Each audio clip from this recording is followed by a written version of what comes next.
कार्यक्रम कुछ हुल्लड़ गुल्लड़ हो गया इनके नेता के साथ शायद। प्रश्नकाल श्री बघेल लखेश्वर।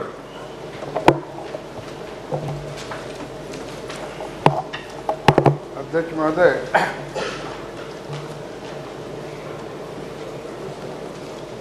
ये आदिवासी बच्चों को छात्रावास आश्रम में घटित घटनाओं से बच्चों की मौत के संबंध में था। मंत्री जी की उत्तर आया है। मंत्री जी के प्रश्न के उत्तर में 11 बच्चे की मौत पूरे प्रदेश में उनके द्वारा उल्लेख किए, उसके पूरक जानकारी फिर 14 बच्चे। लेकिन ये बड़े आश्चर्य की बात है, कम से कम पूरे छत्तीसगढ़ में 25 से 30 बच्चे की मृत्यु हुई है छात्रावास आश्रम में विभिन्न तरह की घटना। लेकिन जो अधिकारी आपको जानकारी दे रहे हैं, जो गलत जानकारी दे रहे हैं, उनके कार्रवाई करेंगे क्या?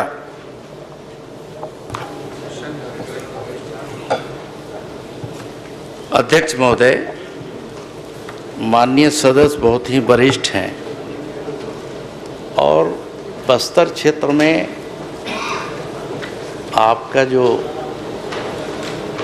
विशेषता है, आपकी महानता है,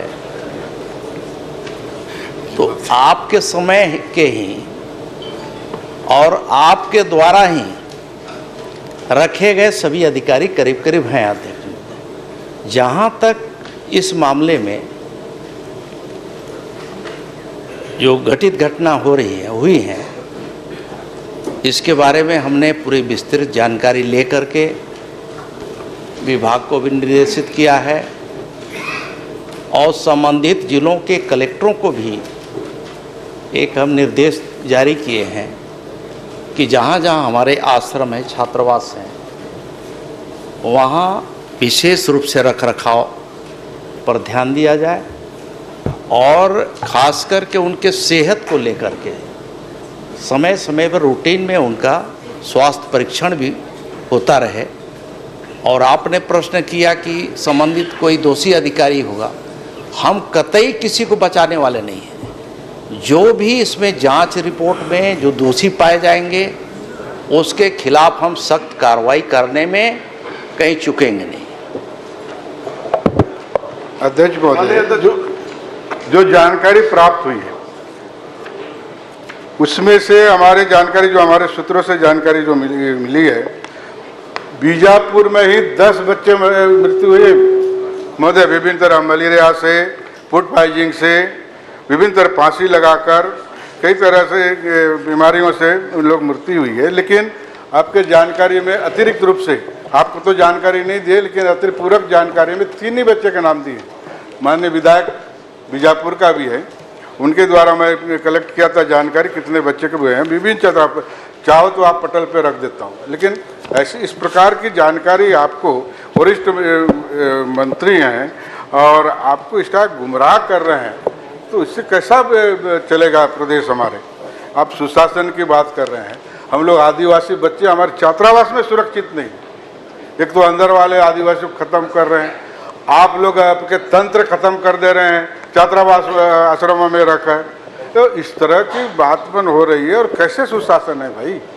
हम लोग सुरक्षित नहीं, आप लोगों के राज में, आदिवासी के राज में आदिवासी सुरक्षित नहीं और सुशासन की बात करते हैं। तो 10 लोगों का नारायणपुर में घटना हुई, उसका भी जानकारी नहीं है।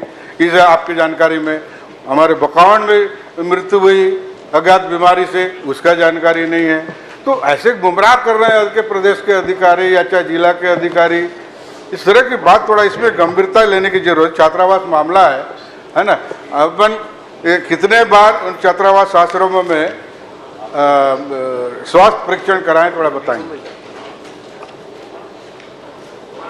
अध्यक्ष महोदय, जहाँ तक माननीय सदस्य आरोप लगा रहे हैं, तो आरोप तो किसी के ऊपर लगाया जा सकता है, लेकिन ऐसी बात नहीं है। आरोप नहीं सर, ये मेरे पास एथिंग जाओ तो मैं पटल पे रख दूंगा। हमारी एथेंटिक जानकारी है मेरे पास। मैं स्वयं उस छात्रावास आश्रम में गया था, है ना, स्वयं गया हूं मैं। आरोप नहीं है। ये सत्यता हम लोग व्यवस्था सुधारने के लिए आपको निवेदन कर रहे हैं। नहीं, हमको बिल्कुल। कोई आरोप लगाने से हमको क्या मिलेगा? लेकिन व्यवस्था सुधरे, कैसी भी छात्रावास आश्रम में इस प्रकार की लापरवाही पहली बार इतने साल भर के अंदर 25 से 30 बच्चे मरना कितनी गंभीर बात है। वो भी छात्रावास, कितने आशा विश्वास लोग सुरक्षा के लिए, पढ़ाई के लिए छात्रावास भेजते हैं और उस बच्चे को हम लोग मार डाल रहे हैं कोई थोड़ा सा लापरवाही कारण से।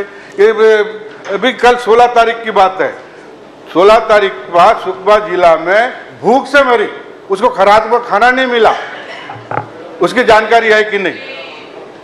मुझे उत्तर देने देंगे?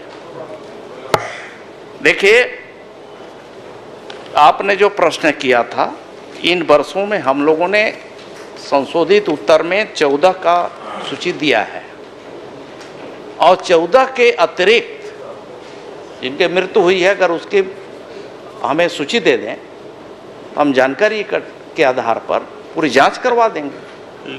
हमारे कतई नहीं, सरकार की कोई मंशा जो है साफ है और हमारी सरकार तो ये आदिवासी समाज के ही प्रतिनिधित्व करने के लिए, आदरणीय विष्णुदेव साय जी के नेतृत्व वाली सरकार अब क्या समझ रहे हैं? अनुसूचित जनजाति का ही बेटा जो है बैठा हुआ मुख्यमंत्री कुर्सी पर। सरकार सबको तो गर्व होना चाहिए कि हम उनके लिए सब काम कर रहे हैं। माननीय मंत्री जी, तो इन वर्ग के बेहतरी के लिए हम कोई भी कसर हम छोड़ने वाला नहीं है, सभी काम होंगे। माननीय अध्यक्ष महोदय, और मैं समझता हूं कि आदरणीय कल के भाषण में लखमा जी का भाषण आपने सुना होगा। लखमा जी भी स्वीकार किए हैं कि उन क्षेत्रों में वन अधिकार पत्र के मांग बहुत तेजी से हो रहे हैं, क्योंकि उन क्षेत्रों में शांति बहाल हुई है, उन क्षेत्रों में विकास की एक ललक जो है आज लोगों में जागृत हुई है और इसलिए हमारी सरकार में भरोसा है, लोगों को भरोसा है।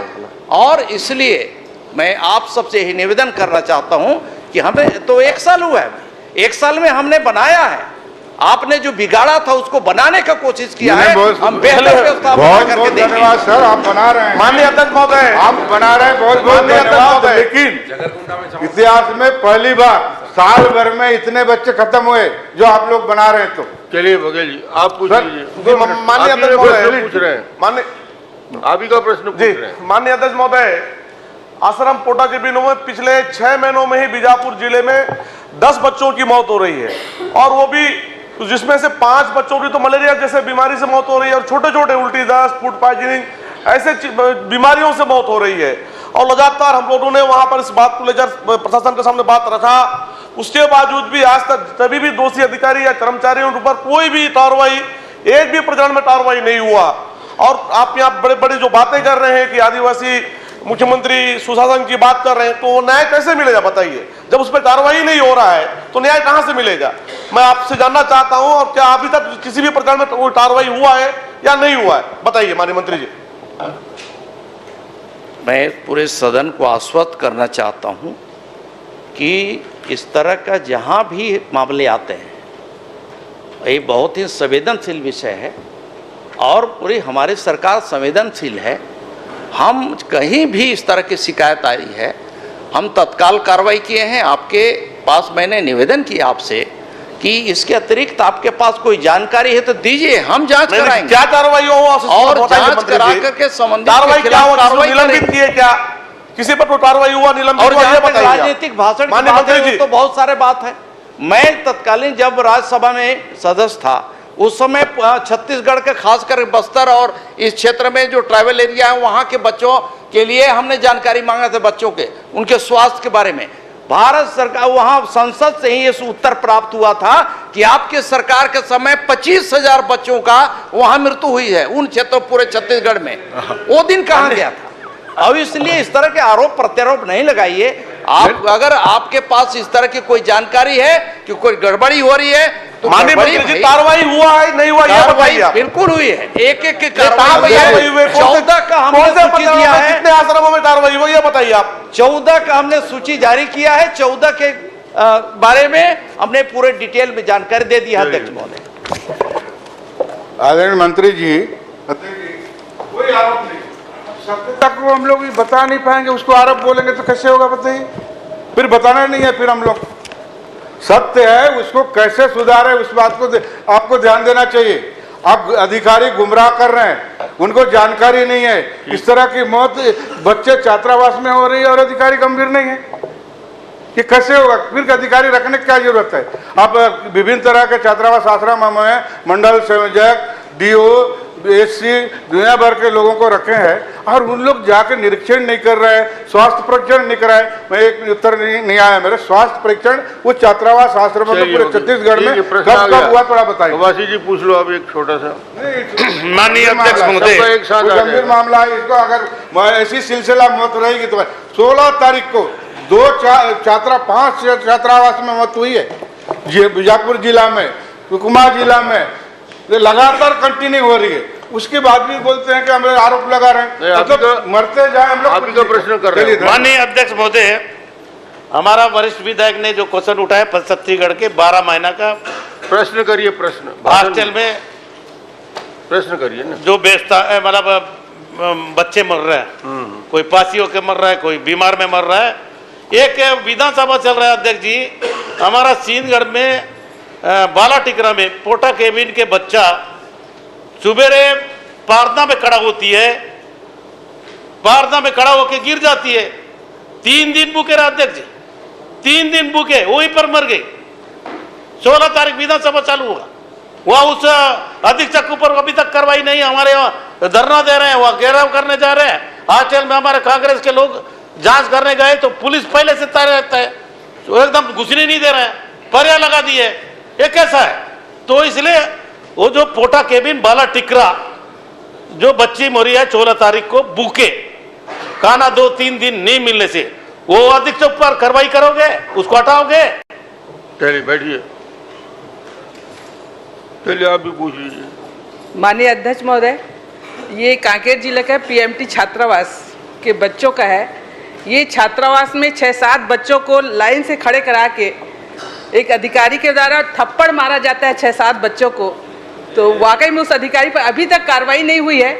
यहाँ बच्चे दहशत में, एक बच्चा तो यहाँ था सुसाइड भी करने वाला था, उसको बच्चे लोग पूरा समझाया, तो दहशत में आ गया था वो। तो उस अधिकारी पर अभी तक कार्रवाई नहीं हुआ है। पीएमटी जानकारी में डाल दिया जी हाँ। नेताजी बोलेंगे। नहीं आप बैठिए, नेताजी बोल।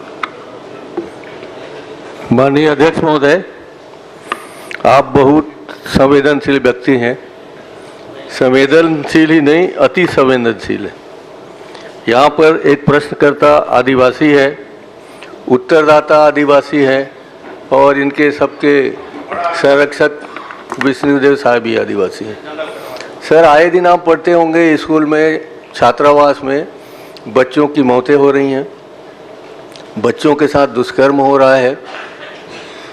ये कोई हम आरोप नहीं लगा रहे हैं, ये परिस्थितियाँ क्यों निर्मित हुई है ये गंभीरता से विचाराधीन है। जिस ढंग से माननीय मंत्री जी ने उत्तर दिया कि आपके ज़माने के अधिकारी हैं, अधिकारी आपके ज़माने के हों चाहे हमारे ज़माने के हों, अधिकारी शासन का होता है। 5 साल ही पहले, 5 साल तक हमारे ज़माने के नहीं है, 5 साल तक बघेल जी की सरकार थी, कह सकते हैं। 15 साल तो उसके पहले आपकी सरकार थी। अब जो 5 साल आया है वो विष्णुदेव की सरकार का पहला साल है। पहले साल में ही इतनी सारी हत्याएं हो रही, जैसा कि 30-40 का दावा कर रहे हैं। मंत्री जी कहते हैं जब वो राज्यसभा सदस्य थे तो वहाँ से चिंता करते थे। उसको छोड़िए, आप राज्यसभा सदस्य के बजाय अब यहाँ के मंत्री बन चुके हैं महाराज। तो यहाँ अब क्या हो रहा है जरा जाके देख लीजिए, घूम के देख लीजिए। इतनी हत्याएँ क्यों हो रही हैं, बच्चों के साथ दुष्कर्म क्यों हो रहा है, आपके स्कूल के शिक्षक उदंड क्यों हो रहे हैं, पोटा केबिन में मृत्यु क्यों हो रही है, इस बात की गंभीरता से जांच कराएंगे, ये मेरा निवेदन है। चलिए, श्रीमती अंबिका मरकाम जी। जवाब तो आ गया था, कार्रवाई कोई जवाब देना चाहेंगे तो दे। माननीय नेता प्रतिपक्ष जी का सुझाव को मैं पूरी गंभीरता से लूँगा और उसमें जो भी होगा हम तत्काल कार्रवाई भी करेंगे और इसकी जांच के रिपोर्ट आ जाएंगे कि कहीं भी गड़बड़ी है। आपसे भी निवेदन करूँगा, आपका भी है, क्योंकि आश्रम छात्रावास में जो बच्चे निवास करते हैं कोई पार्टी दल या कोई उसकी बात नहीं है। ये हमारे समाज के ही हैं और बहुत ही ज़रूरतमंद ही यहाँ छात्रावास आश्रमों में रहते हैं। अब ऐसे बच्चों के लिए हम पूरी तरह से गंभीर हैं और पूरी गंभीरता से लेते हुए इसमें हम पूरी और भी जो भी जानकारी है लिखित रूप में और दे दीजिए। मैं स्पेशल क्वेश्चन पूछा, विधानसभा चल रहा है, भूखे बच्चे मर रही है, वहां पर पुलिस पर यह लगा दिया, वो अधीक्षक अभी तक कुछ कार्रवाई नहीं हुआ, ना कलेक्टर सुन रहा है, कलेक्टर का घेराव हुआ है, लेकिन उसको सस्पेंड करोगे, हटाओगे क्या? हटाने का बात करो, ऐसी गंभीरता से देखने से कैसा होगा? तुम्हारा जालामारी कांड में तुम्हारी सरकार में हुआ, आगपोड़ो कांड में तुम्हारी सरकार में होगा। बच्चे सुरक्षित नहीं है, बच्चे काय क्लास में पढ़ाएंगे? वहां सुरक्षित हो, बच्चे रो, वहां भूखे मरेंगे तो कैसा होगा? इसको मैं स्पेशल आपसे निवेदन है सर, तुम वरिष्ठ हो, राज्यसभा का बात छोड़ो, अभी मंत्री हो, इसका जिम्मेदारी के साथ कहो। चीनगढ़ से बुल्लक हेडक्वार्टर से 4 किलोमीटर दूर है पोटा कैबिन, बाला टिकरा, उसके ऊपर कार्रवाई करेंगे क्या? चलिए सब लिख के दे दीजिए तो कार्रवाई करने के तैयार है। दादी, आदरणीय अध्यक्ष महोदय, दादी आप तो जो भी है आप लिख के दे दीजिए, मैं जांच रिपोर्ट मंगा लूंगा तभी तो कार्रवाई करूंगा। अरे भाई दादी लिखते नहीं लिखवाते हैं। बस तो ऐसे ही लिख दिया था, ये माननीय कैसा दादी लिखवा के देना। इसलिए माननीय आपको अध्यक्ष महोदय बोल रहा हूँ, सामने बोल रहा हूँ, विधानसभा से बड़ा लिखने का बड़ा क्या है? ठीक है सर। माननीय अध्यक्ष महोदय जी, नहीं, अभी इस क्वेश्चन में तुम एक लिखा है टी18 में, अब बच्चा मरा तो उस अधीक्षक को छोड़ दिए, कोर्रा में एक बच्चे मरी है, वो अधीक्षक को सस्पेंड कर दिए, अधीक्षक को एक समय के लिए तुम छोड़ दिए टी18 का, तुम्हारे उत्तर में कोर्रा सुकमा में उसको सस्पेंड कर दिए। अरे 12 तिग्राम के 400 का पोटा केबिन है, लड़की मरी है, भूखे 3 दिन खाना नहीं मिलने कारण, अब तो उसको सस्पेंड भी नहीं करोगे? आदरणीय दादी, मैं आदरणीय अध्यक्ष महोदय, मैं अपनी बात को कितनी बार रिपीट करूं? मैं बोल रहा हूं कि आप दे दीजिए जो जो जिनको जहां जहां गड़बड़ी हो रही है, चलिए हो गया, ठीक। आप दीजिए। आदरणीय अध्यक्ष श्रीमती अंबिका मरकाम जी, आदरणीय अध्यक्ष महोदय जी, गंभीर मामला नेताजी के बाद अब है। प्रश्न माननीय अध्यक्ष महोदय जी, इसमें जितना आपका उत्तर विषय है, नहीं है। आदरणीय अध्यक्ष आपका महोदय विषय नहीं जी, है। इसमें जितना भी महोदय जी का 12 महीना में इतने लोग मरे, बीजापुर में 10 लोग मरे, उसको सूची में नाम नहीं है। ठीक है। ये अधिकारी लोग क्या कर रहे हैं? बैठो ना। वहाँ तो एक बस्तर मिनट। जिला में ये अब देखे होंगे टीवी में, पेपर में, जो मंडल साहब बोलता है एक बच्चे पीछे 50 रुपया दो तब तो अधीक्षक बनोगे। माननीय अध्यक्ष और महोदय दुकान जी, का जो तुम्हारा कार्यकर्ता चिन्हित करेगा वहाँ सवाल उठाएंगे, दादी तो इसलिए तो बच्चे मर रहे हैं, इनके भी जांच करोगे क्या? बहुत हो गया प्रश्न, एक प्रश्न में 18 मिनट। अध्यक्ष महोदय जी, माननीय इसमें जो अध्यक्ष जी, आपका संरक्षण चाहिए, पूरा संरक्षण। आदिवासी बच्चे सुरक्षित नहीं होंगे, उधर नसरत मारेंगे, इधर आदिवासी स्कूल आश्रम बच्चे में जिंदा नहीं रहेंगे, तो आदिवासी दिनों दिन खत्म होते जा रहा है। आदिवासी मुख्यमंत्री का होने के कारण हम आदिवासी मरे क्या, बाकी बच्चे क्यों नहीं मर रहे? चलिए चलिए, तो इसलिए तो आदिवासी आश्रम हॉस्टल में बेहतर दुरुस्त करोगे, इसका जांच कराओगे और ऐसा लापरवाही अधिकारी लोगों को कार्रवाई करोगे क्या? चलिए मामला गंभीर है, जांच, एक मिनट, मामला गंभीर है और आप सबकी पीड़ा को मंत्री जी समझ रहे हैं। आप जो भी लिख कर देंगे सारे विषयों को एक साथ जांच करा लेंगे, मंत्री जी ने आश्वासन दिया है। इसके बाद नेताजी के बाद अब प्रश्न नहीं है। श्रीमती अंबिका मरकाम जी अपना प्रश्न करें। माननीय अध्यक्ष महोदय, माननीय मंत्री महोदय जी ने हमारे प्रश्न का संक्षिप्त में उत्तर दिया है। मैं माननीय मंत्री महोदय से जानकारी चाहती हूं कि सिहावा क्षेत्र में वर्ष 21-22 से जून 24 तक व्यक्तिगत वन अधिकार पट्टा प्राप्त करने हेतु वर्षवार कुल कितने आवेदन प्राप्त हुए थे? माननीय महोदय ने 4 वर्षों में 519 सामुदायिक वन अधिकार पत्र वितरित किए जाने की जानकारी दी है। मैं जानकारी चाहती हूं कि 519 सामुदायिक वन अधिकार पत्र के दुरुपयोग या एकाधिकार की कितने शिकायतें प्राप्त हुई है, क्या कार्यवाही की गई है?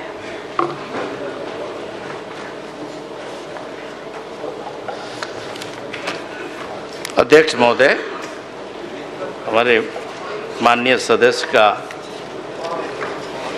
जो वन अधिकार के संबंध में जो प्रश्न था उसमें हमने पूरी जानकारी हमने दे दिया है और जहाँ तक दुरुपयोग की बात है तो दुरुपयोग के बारे में अभी कोई हमारे पास इसकी शिकायत नहीं आई है। आप अगर शिकायत देंगे तो निश्चित ही उसको हम दिखवा लेंगे।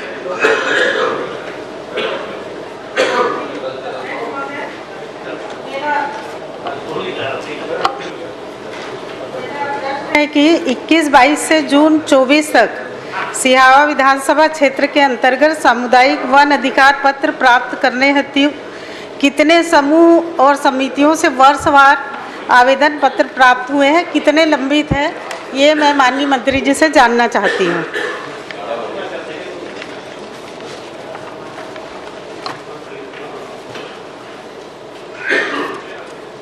हमने जहाँ तक नगरीय सिहावा के बारे में आपने प्रश्न किया है, 30 जून 2024 तक व्यक्तिगत वन अधिकार हेतु कितने आवेदन प्राप्त हुए, तो मैं इसकी जानकारी हमने दिया है कि 8,87,591 आवेदन प्राप्त हुए और व्यक्तिगत वन अधिकार हेतु प्राप्त आवेदनों में से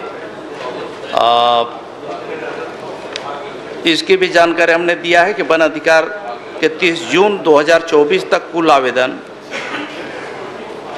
9,39,528 आवेदन प्राप्त हुए हैं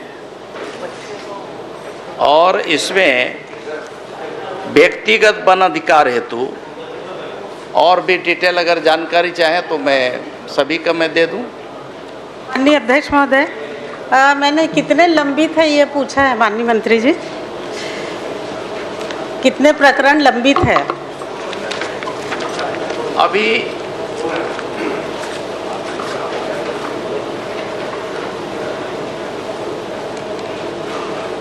धमतरी जिले में सितंबर 24 तक अनुसूचित जनजाति तथा अन्य परंपरागत वन निवासी के 4,0313 दावे, इस प्रकार कुल 9,665 दावे निरस्त हुए हैं और वन अधिकार के संदर्भ में कोई शिकायत प्राप्त इस बारे में नहीं हुई है। अध्यक्ष महोदय, लंबित प्रकरण की जानकारी मेरे पास है, मैं चाहे तो आप पटल पे रख सकती हूँ। माननीय मंत्री महोदय से मैं चाहती हूँ कि इस लंबित प्रकरणों का निपटारा कब तक हो जाएगा, ये आपसे जानकारी चाहती हूँ। लंबित कब तक निराकरण कर देंगे, एक छोटा प्रश्न बता दीजिए अध्यक्ष जी। अमत शीघ्र करने को चलिए शीघ्र हो जाए। मेरा भी प्रश्न आप सिहावा को लेकर पूछ रहे हैं? जी उसी में 10वां नंबर है अध्यक्ष जी। नहीं, सिहावा का प्रश्न है आपका? नहीं, मेरा मोहला मानपुर का। मोहला बाद में आएगा भैया। मोतीलाल साहू। माननीय अध्यक्ष महोदय, आपके माध्यम से माननीय मंत्री जी से जानना चाहूँगा कि राजीव गांधी किसान न्याय योजना के अंतर्गत वर्ष 2020 और 21 में जो राशि व्यय हुआ था और 2021 और 22 में जो राशि किसानों को दिया गया था, ये राशि कम क्यों हुआ, ये मैं माननीय मंत्री जी से जानना चाहता हूँ।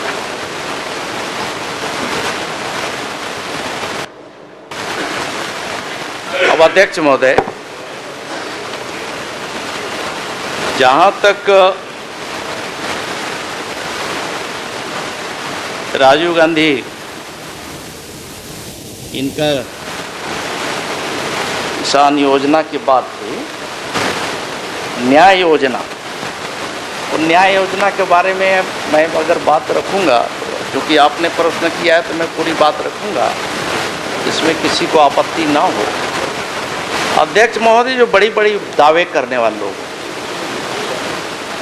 और किसानों के हितैषी बनने के बहुत ढोंग जो किया करते थे, इसमें पता चल जाएगा कि किस प्रकार से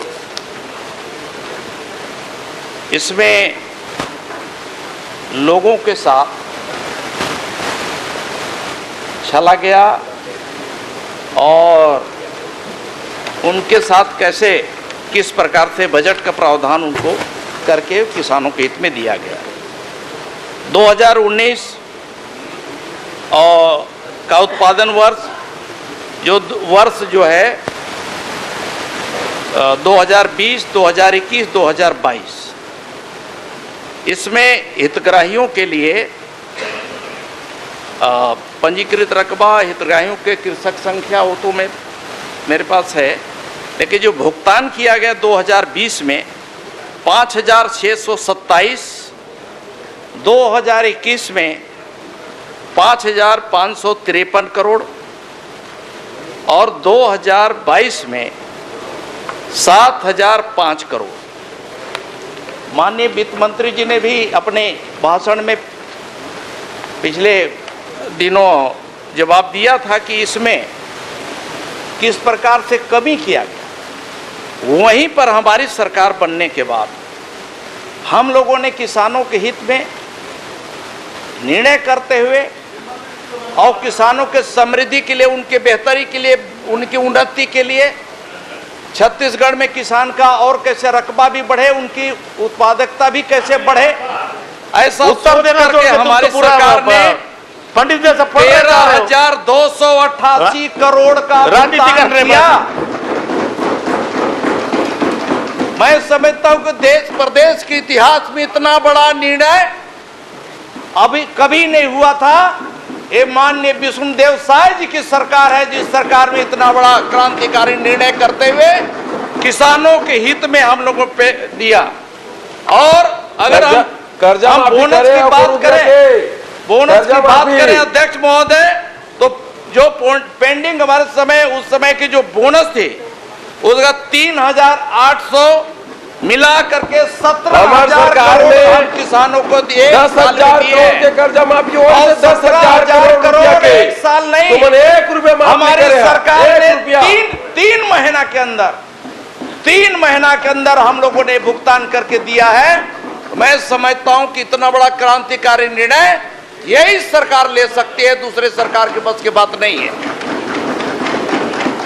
माननीय अध्यक्ष महोदय, मेरा प्रश्न माननीय मंत्री जी से, नेतम साहब वर्ष बढ़िया भाषण देते हो, विष्णुदेव जगह आ जाओ यार, 2021 में वो तो छोड़ के भग जाता है। जो भुगतान तुम इधर आ जाओ। किसानों को किया गया था और 21-22 में जो भुगतान किया गया है उसमें कमी के कारण में सीधा चंद्राकर जी इसलिए मैंने ये प्रश्न किया है क्योंकि आज तक वर्षवार जो किसानों को दिया गया राशि है वो हमेशा बढ़ते क्रम में रहा है। यही एक वर्ष ऐसा क्या हो गया कि किसानों की जो व्यय राशि है, दिया गया राशि में 73 करोड़ 95 लाख रुपए की कमी बताया गया है। तो आखिर ऐसे क्या परिस्थिति बना जो आज तक तो बढ़ते क्रम में रहा। आपने भी अभी बताया कि पूर्ववर्ती सरकार वर्तमान सरकार कितना अंतर है, लेकिन वो कारण क्या था कि 20 और 21 में जो राशि किसानों को दिया गया था, आखिर 21 और 22 में आकर के वो कम क्यों हो गया? अभी तक तो बढ़ते क्रम में आया। तो मैं ये जानना चाहता हूं कि आखिर कम होने का कारण क्या है 73 करोड़ 95 लाख रुपए का क्या है? अरे दादी तुम्हारे समय का 22, 23 और 23 ये डबल इंजन और कैसा मोती जी किसानों के साथ छल हुआ है अभी पता चलेगा। मोती जी मैं बताऊंगा अभी आपको। डबल इंजन सर्विसिंग कराया लागी अभी। दादी ये 22 और 23 के बता रहे हैं। हाँ, आपके जमाने का है उसको बता रहे हैं। बता, अरे डबल इंजन है इसलिए जोड़ने का प्रयास कर रहे हैं दादी। नहीं हो रही थी 10,000 करोड़ रुपया कर्जा माफी हो इसे इसलिए 24 में कम हो गए, वसूली नहीं हुई इसलिए कम हो गया। जिसमें वसूली हुई उसमें बढ़ा।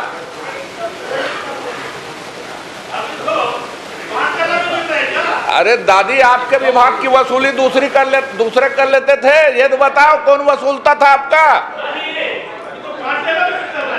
फेयर में जाके बैठ के साल तक फेयर वाला बात बताओ। आदिवासी मंत्री का 5 साल वाला बताओ। जांच हो सकते रहा। कृपया मैं फेयर के आपस में बात ना करें। मंत्री जी जवाब दे रहे हैं, सदस्य प्रश्न पूछ रहे हैं। इस प्रकार की चर्चा ठीक नहीं है। मंत्री जी को जवाब देंगे। अध्यक्ष महोदय, जो कमी होने का प्रमुख कारण था कि किसानों का जो खेत होता है, मेड़ बीच में होता है, इनकी सरकार ने किसानों का मेड़ का रकबा उसमें काट करके ये राशि उनका घटाया गया। अध्यक्ष महोदय, इनके किसानों के साथ इतना बड़ा अन्याय इन लोगों ने किया है और किस मुंह से आज बात कर रहे हैं? आदरणीय अध्यक्ष महोदय जी, कहीं पे मेड़ का रकबा हुआ है, कहीं उनके जो पंजीयन करना था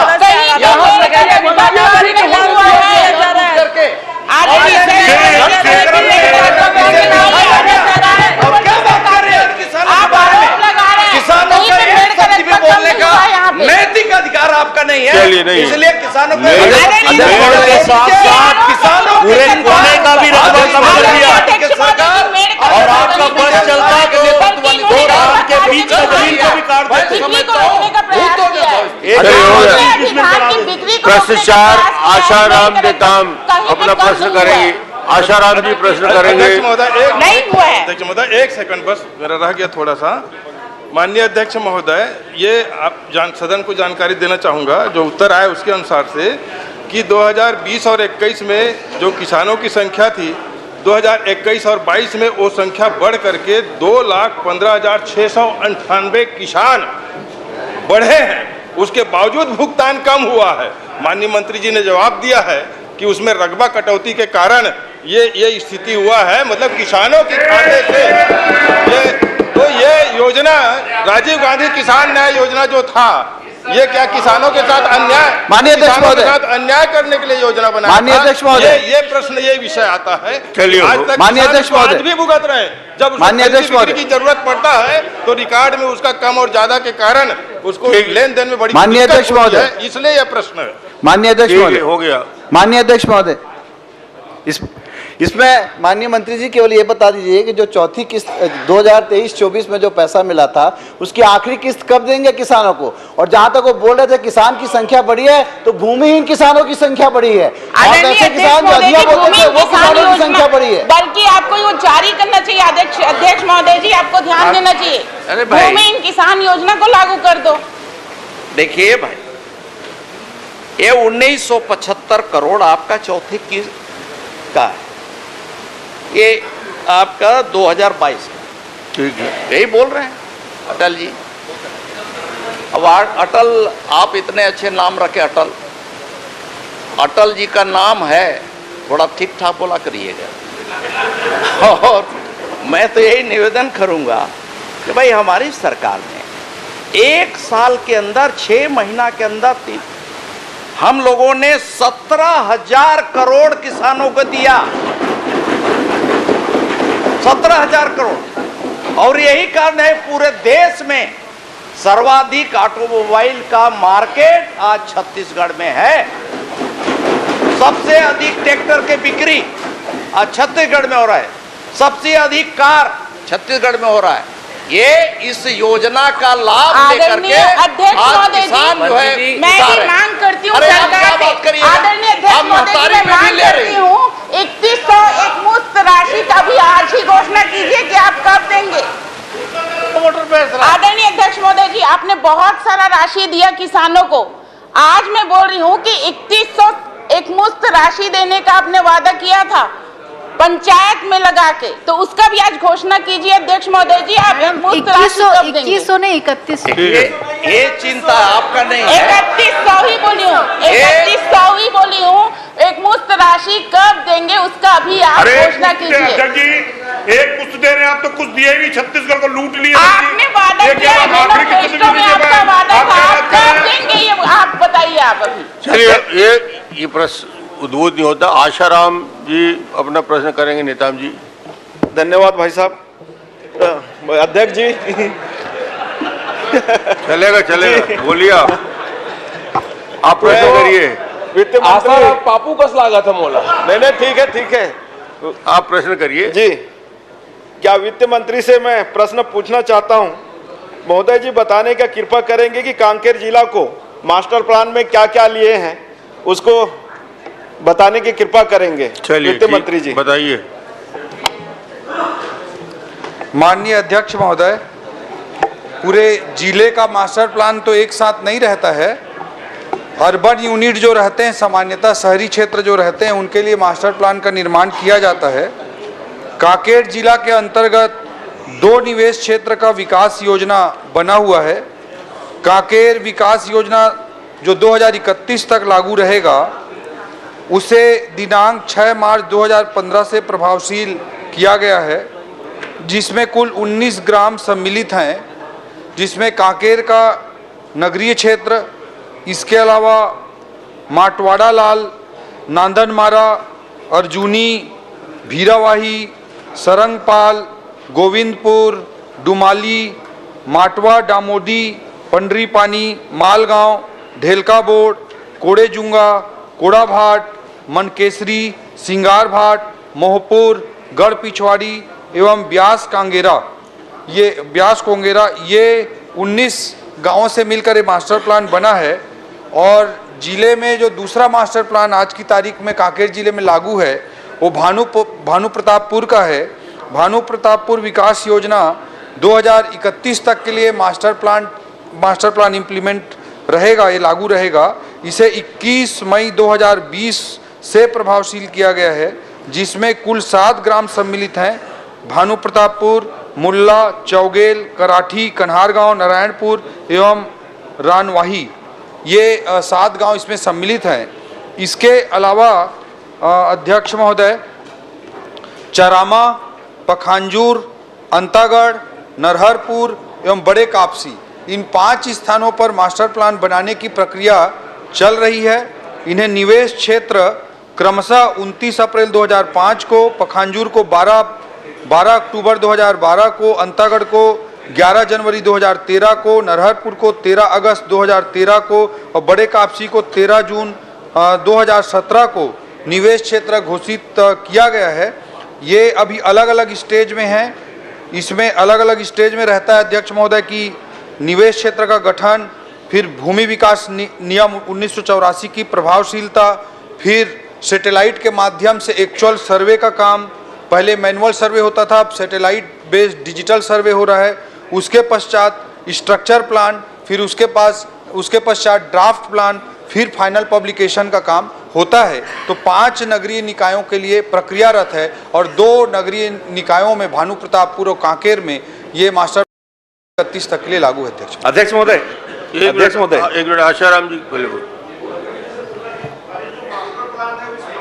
माइक चला लीजिए। जो मास्टर प्लान है वो स्पष्ट होना चाहिए कि कौन से सेक्टर में अपन कर रहे हैं, ये जानकारी तो हो और स्पष्ट रूप से हो कि अपने रोड के क्षेत्र में हो या जैसे अपने पर्यटन के क्षेत्र है, उस क्षेत्र में जो है वो स्पष्ट रूप से हो, तभी जानकारी स्पष्ट हो, ये जानना चाहता हूं महोदय जी। अध्यक्ष महोदय, प्रदेश में कुल 191 स्थानों पर अधिनियम जो है उसके धारा 13 के अंतर्गत गठित निवेश क्षेत्र हैं। इनमें से सिरपुर, अरपा जैसे कुछ क्षेत्र हैं जो विशेष रूप से मास्टर प्लान लागू किया गया है विशेष प्राधिकरणों के तहत। नहीं तो सामान्य रूप से जो नगरीय क्षेत्र रहता है और उसके आसपास के गांव रहते हैं, उनको plan area, master plan area के रूप में सम्मिलित किया जाता है। नगरीय क्षेत्र और उस नगर का विकास आसपास के सराउंडिंग में जहां भविष्य में होने की संभावना है, उन दोनों को मिला करके प्लान एरिया के रूप में परिभाषित किया जाता है और मास्टर प्लान ओवरऑल बनाया जाता है। तो अध्यक्ष महोदय, चरामा, पखांजूर, अंतागढ़, नरहरपुर और बड़े कापसी, ये नगर पंचायत क्षेत्र हैं। इनके सराउंडिंग के गांवों को जोड़ करके मास्टर प्लान बनाया जा रहा है। और किस मास्टर प्लान के अंतर्गत कौन कौन से गांव सम्मिलित हैं, 5 में कांकेर और भानु प्रतापपुर की जानकारी मैंने दी है। बाकी 5 में जो जो गांव सम्मिलित है माननीय सदस्य को मैं उपलब्ध करा दूँ। नीलकंठ जी पूछ लीजिए। माननीय अध्यक्ष महोदय, मैं आपके माध्यम से माननीय मंत्री जी से निवेदन करना चाहता हूं। पिछले राज्य बनने के बाद से बहुत सारे नगरीय क्षेत्रों का विकास हो चुका है, परंतु नगर पंचायत और नगर पालिका क्षेत्र में अभी भी जमीनों का नजूल भूमि के रूप में संधारण नहीं हो पा रहा है। और इसकी वजह से जो मास्टर प्लान बनते हैं या दूसरे भी विकास की योजना बनती है, उसमें बहुत सारी दिक्कत आती है। तो हालांकि सीधा सीधा ये माननीय मंत्री जी का विषय और राजस्व विभाग का विषय है, तो क्या हम आने वाले एक निर्धारित समय में जितने भी नगरीय क्षेत्र हैं उनको नजूल क्षेत्र में बदलने की जो कार्रवाई है उसको करने के लिए कोई योजना बनाए हैं क्या? अध्यक्ष महोदय, जैसा कि सम्मानीय सदस्य ने स्वयं कहा है, यह आवास पर्यावरण विभाग से सीधा संबंधित नहीं है, लेकिन मैं फिर भी सरकार की ओर से आपके माध्यम से आश्वस्त करना चाहूँगा कि इस दिशा में कुछ जो भी सकारात्मक प्रयास संभव होगा उसे राजस्व विभाग और आदरणीय उप मुख्यमंत्री जी अरुण साव जी के पास नगरीय प्रशासन विभाग की जिम्मेदारी वो देख रहे हैं, वो दोनों से मिलकर चर्चा करेंगे और जो उचित निर्णय होगा वो नगरीय प्रशासन विभाग और राजस्व विभाग के माध्यम से लिया जाएगा। अध्यक्ष महोदय, सम्मानीय सदस्य से भी इस संबंध में चर्चा कर लेंगे। अध्यक्ष महोदय, माननीय मंत्री जी से आपसे निवेदन है, जो माननीय सदस्य ने कहा, ये सारे नगर निगमों में शिकायत है कि वो भूमि जो उपयोगिता को अपने को बदलना पड़ेगा। माननीय अध्यक्ष महोदय, माननीय मंत्री जी से निवेदन करूंगा, हमारे नगर निगम के करीब 12 परियोजनाएं सिर्फ इसलिए रुका हुआ है कि वो वहाँ पे जो नजरी जो रिकॉर्ड है, रिकॉर्ड में कहीं घास जमीन या दूसरे अन्य दिखा रहे हैं। आपसे भी निवेदन है कि आप, माननीय मंत्री से निवेदन है कि सारे नगरीय निकाय में जहाँ जहाँ उपयोगिता है, भू उपयोगिता के प्रमाण पत्र को आप बदलने की कृपा करेंगे, ऐसा आपसे आग्रह है। माननीय अध्यक्ष महोदय, जो लैंड यूज है वो मास्टर प्लान में डिफाइंड हुआ है, परिभाषित हुआ है। पिछले 5 सालों में मास्टर प्लान में तमाम तरह की शिकायतें 5 सालों के कृत्यों पर मिलती रहती हैं। मैं आपके माध्यम से सम्मानीय सदस्य को स्पष्ट करना चाहूँगा कि जो भी सरकारी परियोजना है उसके लिए लैंड यूज को चेंज करने की कोई भी ज़रूरत होगी, उसे टॉप प्रायोरिटी में सुनिश्चित किया जाएगा। उसमें कहीं भी परियोजनाओं को पूर्ण होने में बाधा नहीं होने दी जाएगी। चलिए धर्मजीत। आदरणीय अध्यक्ष महोदय, मैं इन शहरों के बारे में बात नहीं कर रहा हूँ। दरअसल नगरीय क्षेत्रों में बहुत सी ज़मीनें पड़ी हुई हैं, लेकिन वो छोटे झाड़ और बड़े झाड़ के जंगल होने के कारण बहुत से प्रोजेक्ट वहाँ पर हम लगा नहीं पा रहे हैं, बना नहीं पा रहे हैं, और वहाँ पर एक तिनका भी नहीं है घास का। तो मैं माननीय मंत्री जी आपसे निवेदन करना चाहता हूँ, ये पूछना भी चाहता हूँ, ये आग्रह भी करना चाहता हूँ कि एक बार क्या सरकार के स्तर पर इस बात पर विचार करेंगे कि छोटे झाड़ बड़े झाड़ का जंगल जो नगरीय क्षेत्र के अंदर है, अध्यक्ष जी 220 केवी का सब स्टेशन नहीं बन पा रहा है, क्योंकि ज़मीन 15 एकड़ चाहिए। ज़मीन तो है लेकिन छोटे झाड़ बड़े झाड़ हैं, कॉलेज की बिल्डिंग नहीं बन पा रही है। तो नगर के विकास के लिए, नगर के अन्य सुविधाओं को देने के लिए ये छोटे झाड़ बड़े झाड़ के जंगल की समस्या से कैसे मुक्ति दिलाएंगे, और उसमें आप विचार करके कार्रवाई करेंगे क्या, ये जरा बताइए। ये सिर्फ मेरे क्षेत्र का नहीं, पूरे प्रदेश का मामला है, और इस पूरे प्रदेश के मामले पर आपको संज्ञान लेकर के बात करना चाहिए। हम जहाँ भी जाते हैं छोटे झाड़ बड़े झाड़, बात खत्म। तो ये थोड़ा बात को शुरू करने के लिए पहल करिए, आप करेंगे कि नहीं? माननीय अध्यक्ष महोदय, सम्मानीय सदस्य ने जो विषय पर ध्यान आकृष्ट किया है वो अत्यंत महत्वपूर्ण है। 1980 में फॉरेस्ट कंजर्वेशन एक्ट बना तो उसमें लगता है कि जो राज्य जहाँ पे वन बिल्कुल नहीं थे वहाँ वनों को कैसे बचाया जाए, पंजाब हरियाणा दिल्ली के परिवेश में, उन सब पर ज़्यादा ध्यान देते हुए वन संरक्षण अधिनियम फॉरेस्ट कंजर्वेशन एक्ट 1980 बनाया गया, ऐसा प्रतीत होता है।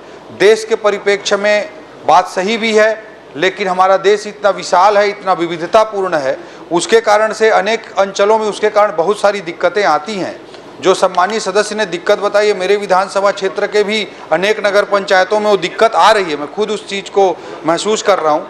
बट मैं ये साथ में यह भी रखना चाहूँगा अध्यक्ष महोदय कि जो वन संरक्षण अधिनियम के अंतर्गत आने वाली ज़मीनें हैं उसको 13 पब्लिक यूज, लोकहित के 13 उपयोग निर्धारित किए गए हैं, और उसके लिए लैंड के डाइवर्सन, ज़मीन के उपयोग में डाइवर्सन करने के प्रावधान किए गए हैं। जहाँ तक मेरे को अभी याद आ रहा है 1 हेक्टेयर तक जिला स्तर पर समिति है जो उसे डाइवर्ट कर सकती है। उससे ऊपर राज्य लगभग 5 हेक्टेयर या समथिंग तक राज्य को अधिकार है। उसके बाद जो केंद्र की बॉडी है जो जिसका मुख्यालय भोपाल में है उसको अधिकार है।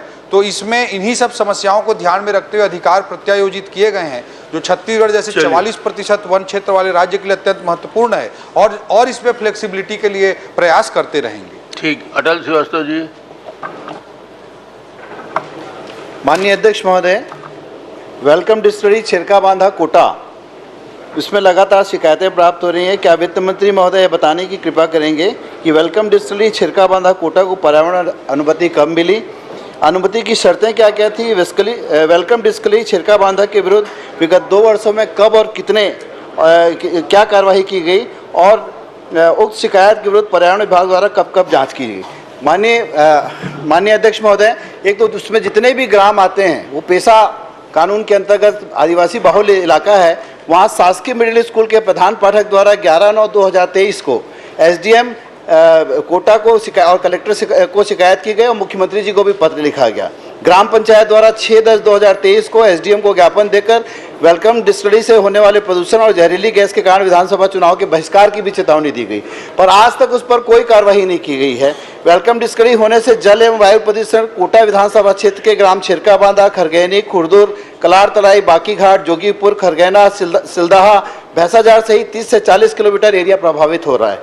मैं आपसे जानना चाहता हूं कि उसके ऊपर आज तक कार्रवाई नहीं, उसको एक्सटेंशन मिल गया बिना जन सुनवाई के, उसका एक्सटेंशन का काम भी शुरू हो गया और खत्म भी हो गया है, तो लगातार वहां पर उसके द्वारा जो अपशिष्ट पदार्थ फेंके जा रहे हैं बाहर, वहां बाहर स्कूल लगा हुआ है, स्कूल के बच्चे उल्टियों के कारण परेशान हो जाते हैं, उसमें इतनी स्मेल आती है और उस अपशिष्ट पदार्थों को लोग दूर में किसी के भी खेत में डाल दे रहे हैं। लगातार शिकायत के बाद भी उसके ऊपर कोई कार्रवाई नहीं हो रही। माननीय अध्यक्ष महोदय, मैं माननीय मंत्री जी से जानना चाहता हूं कि उस पर कब कार्रवाई होगी और अभी तक क्या क्या कार्रवाई हुई।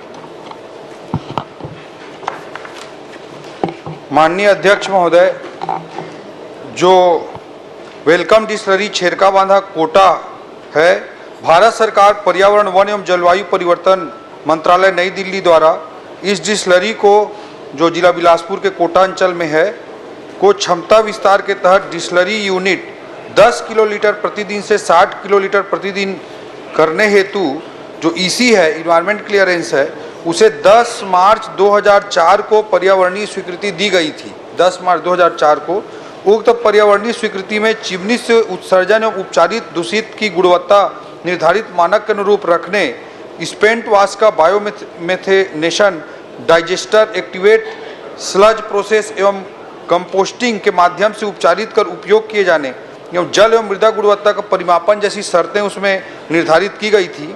छत्तीसगढ़ पर्यावरण संरक्षण मंडल द्वारा उद्योग को वर्तमान उत्पादन क्षमता रेक्टिफाइड स्पिरिट 30 किलोलीटर प्रतिदिन हेतु जल प्रदूषण एवं निवारक एवं नियंत्रण अधिनियम 1974 की धारा 25 एवं वायु प्रदूषण निवारण एवं नियंत्रण अधिनियम 1981 की धारा 21 के तहत संचालन सम्मति दिनांक 4/1/2012 को जारी की गई है। उक्त सम्मति पत्र में जो सीटीओ होता है, उसमें उपचारित दूषित की गुणवत्ता निर्धारित मानक सीमा के अनुरूप रखने के लिए पहले जो मैंने टेक्निकल बिंदु उल्लेखित किए, उनकी सीमा निर्धारित की गई है। जहां तक जांच का प्रश्न है, जो जांच हुए हैं 2024 में, इस वित्तीय वर्ष में, उसे मैं आपके माध्यम से सम्मानीय सदस्य को बताना चाहूँगा। ग्राम पंचायत पीपर तराई पथर्रा अमने ग्रामवासियों व सरपंच द्वारा शिकायत दर्ज की गई थी। यह शिकायत जो प्राप्त हुई थी वो 11 जून 2024 को प्राप्त हुई थी। उस पर निरीक्षण 12 जून, 14 जून एवं 24 जून को किया गया और इसमें जो वायलेशन पाए गए थे, उसके आधार पर उद्योग को 3,90,000 रुपये का पेनाल्टी भी किया गया है। इसके अलावा दोबारा जो शिकायत हुई है रोमहर्षण जी और छवि राम जी, इनके द्वारा 5 अगस्त 2024 को इसमें 9 लाख रुपए की पेनाल्टी अधिरोपित की गई है। और तीसरी बार भी शिकायत हुई है, उसमें पुनः 9 लाख रुपए की 12/9/2024 को, 12 सितंबर 2024 को 9 लाख रुपए की पुनः पेनाल्टी अधिरोपित की गई है। माननीय अध्यक्ष महोदय, माननीय मंत्री जी, केवल पेनाल्टी कर देने से क्या समस्या का समाधान हो गया? क्या वहाँ पे प्रदूषण फैलना बंद हो गया? क्या स्कूल के बच्चे अभी भी स्कूल के सामने में जो अपशिष्ट गिरा हुआ है, स्कूल जाना बंद कर दे रहे हैं? वहाँ के किसान परेशान है, वहाँ की फसलें खराब हो रही है और सैकड़ों एकड़ फसल प्रभावित हो रही। आप केवल 3,90,000, 9 लाख रुपए का जुर्माना कर मानक, जो आपने मानक तय किया गया है, क्या वो मानक के अनुसार फैक्ट्री चल रही है? क्या उसका रेगुलर बेसिस पे कोई वहाँ पर जांच होती है क्या, कि केवल एक बार फाइन कर दिया और 1 साल फुर्सत? तो लगातार ये फाइन हो रहा है पर कोई भी कार्रवाई नहीं हो रही, उसको बंद किया जाना चाहिए। मेरा आपसे निवेदन है। माननीय अध्यक्ष महोदय, जहाँ तक पेनाल्टी अमाउंट का प्रश्न है, तो इन्वायरमेंट कंपनसेशन के नियम निर्धारित हैं उसमें इन्वायरमेंट कंपनसेशन में pi pollution index of industrial sector ये निर्धारित रहता है। इसमें रेड कैटेगरी उद्योग, जो कि एक रेड कैटेगरी उद्योग है, इसमें 60 से अधिकतम 100 के बीच में हम में इसको इंडिकेटर लेना है, जो हम कम से कम 80 जरूर लेते हैं, डिपार्टमेंट 80 जरूर लेता है। Factor of scale of operation, ये स्केल जितना बड़ा होता है उद्योग का, सूक्ष्म उद्योगों के लिए 0.5, मध्यम उद्योगों के लिए 1 और बृहद उद्योगों के लिए 1.5 है, उसके अनुसार इसको लगाया जाता है। और लोकेशन फैक्टर जो शहरी जनसंख्या के आधार पर है, तो निर्धारित फार्मूला के अनुसार ही हम उस पर फाइन लगा सकते हैं। ये एनजीटी द्वारा जो निर्देश, नेशनल ग्रीन ट्रिब्यूनल द्वारा जो निर्देश दिए गए हैं, उसके अनुसार CPCB central pollution control board के द्वारा ये फार्मूला डिसाइडेड है। तो इसमें जो मैक्सिमम कर सकते हैं पेनाल्टी, हम उतना कर रहे हैं। और जैसे सम्मानीय सदस्य ने बताया है कि जब भी कोई शिकायत प्राप्त होती है या जो भी रूटीन में जो जांच होती है, इस वित्तीय वर्ष में 3 जांच का उल्लेख आया है इसी वित्तीय वर्ष में, तो उसमें जाते हैं सीटीओ की और इन्वायरमेंट क्लियरेंसेस की जो शर्तें हैं उसका पालन नहीं पाए जाने पर उसे नोटिस दिया जाता है और एक टाइम पीरियड देने का प्रावधान है। उस टाइम पीरियड में वो अगर सुधार कर लेता है तो फिर जो जितने समय तक वायलेशन पाया गया था उसके आधार पर पेनाल्टी करके उसे चालू किया जाता है। तो ये प्रक्रिया है अध्यक्ष महोदय, और इसी और सीटीओ के कंडीशंस को पालन नहीं होने पर नोटिस दी जाती है। मैं माननीय मंत्री जी से केवल ये जानना चाहता हूं कि लगातार वो आपके नियमों का उल्लंघन कर रहा है, लगातार वहाँ पॉल्यूशन फैल रहा है, लमेर नाला के माध्यम से अरपा में प्रदूषित जल फेंक रहा है, और लगातार आप केवल 3,90,000 9 लाख रुपए फाइन करके उसको चलने दे रहे हैं। मेरा कहना है कि वहाँ के किसान शिकायत कर रहे हैं, वहाँ के स्कूल के बच्चे शिकायत कर रहे हैं, अरपा नदी में प्रदूषित जल जा रहा है, आखिर कार्रवाई कब उसको बंद करेंगे, कब लगातार उसके ऊपर कार्रवाई होगी? केवल एक फाइन करने के बाद कार्रवाई बंद हो जाती है, फिर वो अपनी मनमानी करने लगता है, उस पर कब कार्रवाई होगी? अध्यक्ष महोदय, जब इंस्पेक्शन किया जाता है और जो वायलेशन पाए जाते हैं उन वायलेशनों के आधार पर नोटिस दिया जाता है, और जो पुनः दूसरा डेट इंस्पेक्शन का निर्धारित किया जाता है, उस इंस्पेक्शन डेट पे वो वायलेशन इम्प्रूव हो चुके रहते हैं, तभी उसे चालू किया जा सकता है।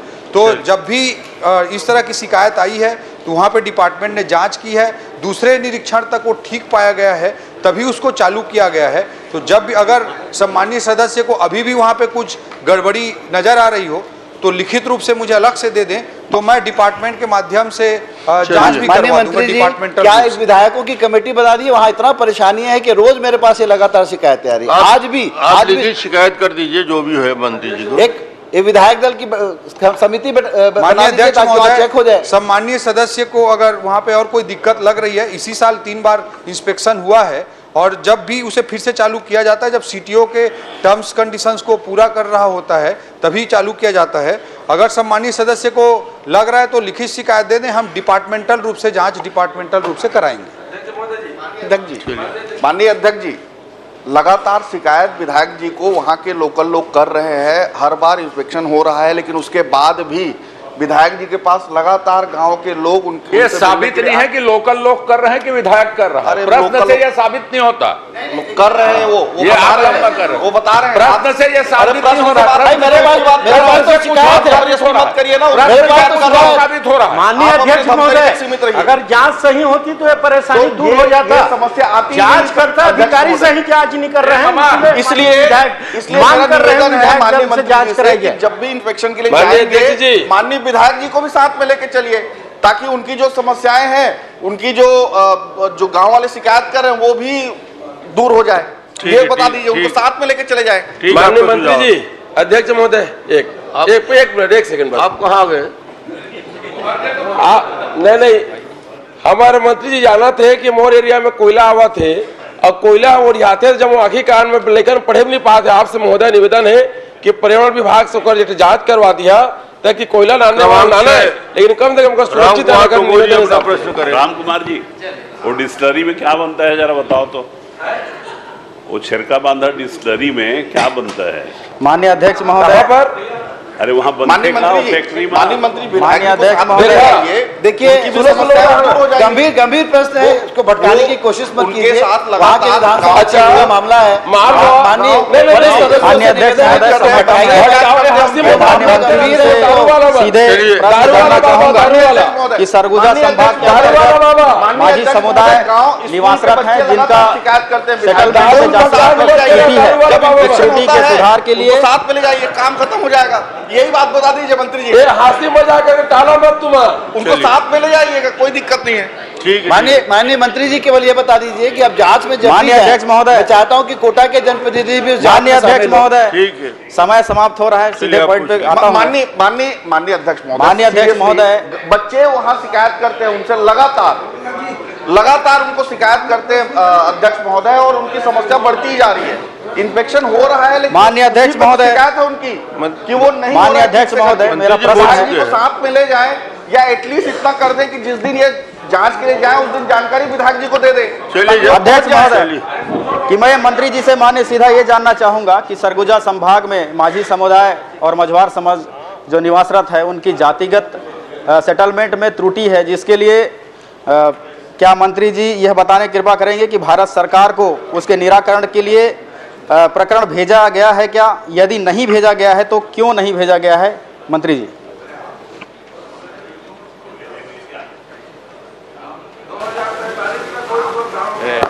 अध्यक्ष महोदय, माननीय हमारे कॉमरेड सदस्य और जिन्होंने अपने सर्विस को त्याग करके राजनीतिक क्षेत्र में कदम रखा है, नौजवान हैं, लोगों की समस्या का निराकरण करने के लिए उनमें एक ललक है, और उनको खास करके जो माझी समाज है जो सरगुजा अंचल में निवास करती है, सरगुजा से लेके जसपुर उस संभाग अंतर्गत छिटपुट हैं, और बड़ी संख्या में सीतापुर विधानसभा में इनकी जो स्थिति है बहुत ही दयनीय है। आर्थिक रूप से, सामाजिक रूप से बहुत ही कमज़ोर वर्ग है। इस बारे में हमने चिंता किया है, और माननीय सदस्य को मैं बहुत बहुत धन्यवाद देना चाहूँगा कि इन्होंने उनकी पीड़ा को देखते हुए, उनकी स्थिति को देखते हुए सदन में इस मामले को उठाया है। बल्कि उठाया ही नहीं, बल्कि उनके साथ कैसे न्याय हो, उनको कैसे भारत सरकार से उन्हें इस समाज को, इस जाति को एसटी की सूची में शामिल किया जा सके, इसके लिए आपने जो प्रयास किया है, मैं धन्यवाद देते हुए मैंने निर्णय किया है कि इसका प्रस्ताव बहुत जल्द हम भारत सरकार को भेजेंगे। माननीय अध्यक्ष महोदय, 26 फरवरी 2024 विधानसभा बजट सत्र तारांकिक प्रश्न 2 में मैंने यही सवाल पूछा था माननीय मंत्री जी से कि क्या कारण है कि वहाँ के समस्या नहीं सुधर पा रहा है। उसमें जवाब ये आया था कि उक्त प्रकरण को भारत सरकार को भेजने के लिए प्रक्रियाधीन है, और आज जवाब में भी सेम वही है कि प्रक्रियाधीन है। एक एक दिन करके इस समाज के युवाओं का भविष्य खराब होते जा रहा है, एक एक दिन करके वहाँ के बच्चों के भविष्य खराब होते जा रहा है, और प्रक्रिया केवल प्रक्रियाधीन है। तो मैं मंत्री जी से यह निवेदन करूंगा कि ये समय निश्चित करें कि कब तक भेजा जाएगा। मंत्री जी। अध्यक्ष महोदय, आपके नेतृत्व में अध्यक्ष महोदय हम लोगों ने काम करते हुए, और पिछले दिनों 12 ऐसी जातियां थीं जिन जातियों का मात्रात्मक त्रुटि होने के वजह से उन्हें एसटी के सूची में शामिल नहीं था, जिसमें मैं आपको भी धन्यवाद देना चाहूँगा, और भारत सरकार के तत्कालीन राज्य मंत्री और हमारे लोकप्रिय वहाँ की नेत्री आदरणीय रेणुका जी को भी मैं धन्यवाद देना चाहूँगा, जिनके प्रयास से हमारे देश के यशस्वी प्रधानमंत्री, माननीय मंत्री जी, हमारे देश का गृह मंत्री समय निर्धारित करें कि समय कब तक भेजा जाए, क्योंकि मुझे लगता है कि अगली